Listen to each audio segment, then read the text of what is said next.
The only major contested race on the ballot for this year's local election is for 2 open seats on the planning board.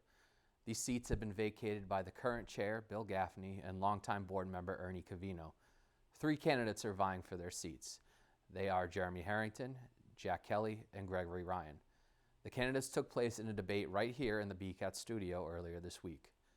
One topic covered in the debate was the housing shortage and high cost of living. Each candidate offered their perspective on how to balance the need for more housing while maintaining Burlington's single-family feel. I think we keep the single-family feel by where we place the multiple family units. You blend them in to areas where closer to business, and maybe a transition between business and single-family. That has been the plan for many years.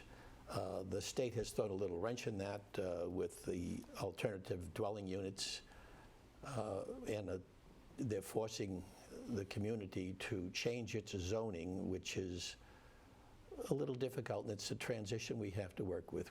I believe that we have to continue to keep the virtuous cycle of having our economic viability, maintain what's so important to me in our town, which is the balance between residential and commercial. And so to feed that, you do need multifamily housing. And I believe the best way to do that is with infill and not building net new in areas that are underdeveloped. I mean, there's a lot of already developed land in town. There's very little that is actually free. So I think by building that infill, like around the mall and other areas that have actually been tagged to the MBTA zoning regulations that passed, will help feed that cycle and will maintain a residential and commercial feel separately within town. We're not going to get any more land, so we kind of have to deal with what we've got.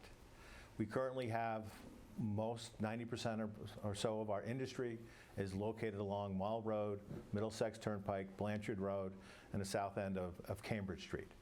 If we want to continue to have our suburban, single-family feel to the community, the places I just mentioned where the commercial is going to have to be the places where we do the infill and add the multifamily housing to help with housing pricing and allow for more people to move into town.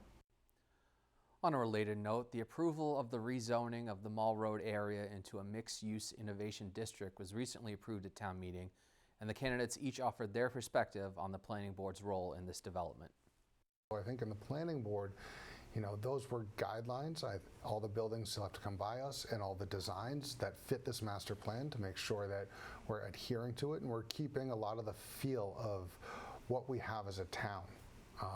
I've seen the town. I grew up in Belmont, which is right down the road, go through a lot of change, and there are parts of it that stayed the same, and there are parts of it that tried to put in new parameters like this and have done well. I've also seen towns do it wrong. So I think it'll be our job to really make sure that, businesses play within the rules we set and that don't deviate from the feel that we would like to maintain the soul of our town. If you go back 20 years ago, when we looked at the town center and we rezoned the town center, the mistake we made that we did not require the commercial properties to be developed alongside the residential properties, and within a matter of 2 years or so, we had 4 or 5 brand new multi-story, multifamily units put up on Cambridge Street, on Wynn Street, on Murray Ave, with no new commercial property to go with it. The new property, the new mixed-use zoning for around the mall has that 40% maximum for the residential. So therefore, we are giving the commercial property owners the ability to expand their portfolios while still keeping in mind that we still need to keep the commercial properties there. So in that respect, it becomes a win-win for us. Mixed-use development is not new. What we saw in January was a continuation of what we started when Sun Microsystems came.